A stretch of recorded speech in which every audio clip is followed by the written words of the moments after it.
A Grinchmas treat is in store for you with your Storytime host, Miss Cindy Lou Who.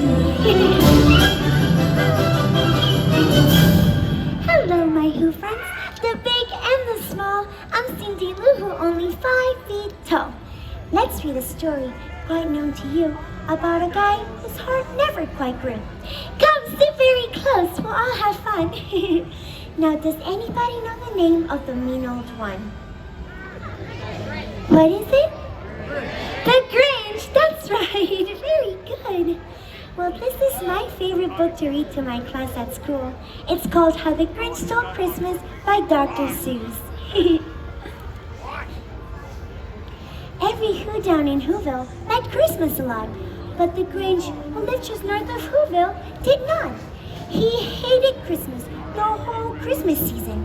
Now, please don't ask me why. No one quite knows the reason. It could be that his head wasn't screwed on just right. Or it could be perhaps that his shoes were too tight. I know you don't have shoes, Mr. Grinch. But I think that the most likely reason of all may have been that his heart was 2 sizes too small.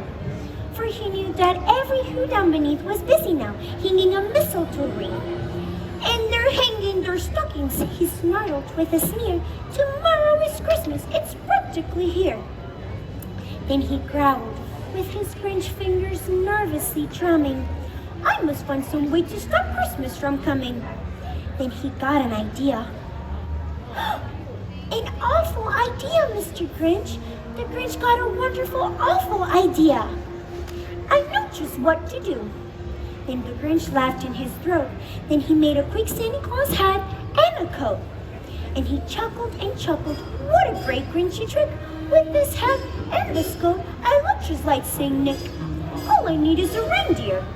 Then the Grinch looked around, but since reindeers are scarce, they were not to be found. But did that stop the old Grinch? Did it? No, the Grinch simply said, if I can't find a reindeer, I'll make one instead. Then he called his dog Max, Max. Then he took some red thread and he tied a big horn on the top of his head. Then he loaded some bags and some empty sacks on a ramshackle sleigh and he hitched up old Max. Then the Grinch said, giddy up! And the Grinch sleigh started down towards the homes where all the Who's need snooze in their town. Then he slid down the chimney, a rather tight pitch. But if Santa could do it, then so could the Grinch. Then he slithered and slunk with a smile most unpleasant. Around the whole room he took every present. Then he did the same thing to the other Who's houses, leaving crumbs much too small for the other Who's mouses.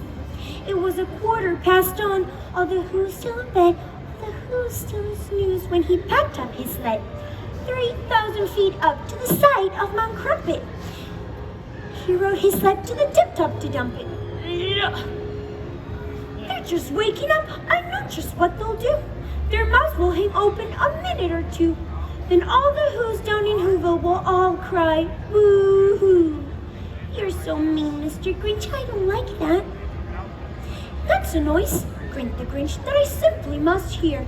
Then the Grinch put his hand up to his ear. And he did hear a sound rising over the snow. It started in low, and then it started to grow. Do you hear it? Do you guys hear that sound? But the sound wasn't sad. Why, the sound sounded glad.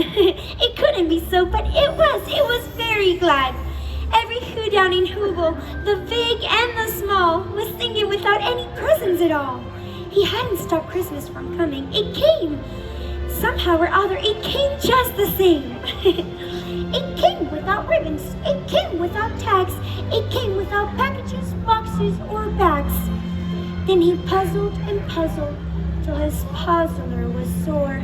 Then the Grinch thought of something he hadn't before. Maybe Christmas, he thought, doesn't come from a store. Maybe Christmas, perhaps, means a little bit more. And what happened then? Well, here in Whoville we say that the Grinch's small heart grew 3 sizes that day. Hooray! And he brought back the toys to all the Who girls and boys, and he brought back the food for the feast, and he himself, the Grinch, carved the roast beast. Welcome Christmas, bring you cheer to all the Who's far and near. Christmas Day is in our grasp, so as long as we have hands to clasp, Christmas Day will always be as long as we have Glee. Welcome Christmas while we stand, heart to heart and hand in hand. How the Grinch Stole Christmas by Dr. Seuss.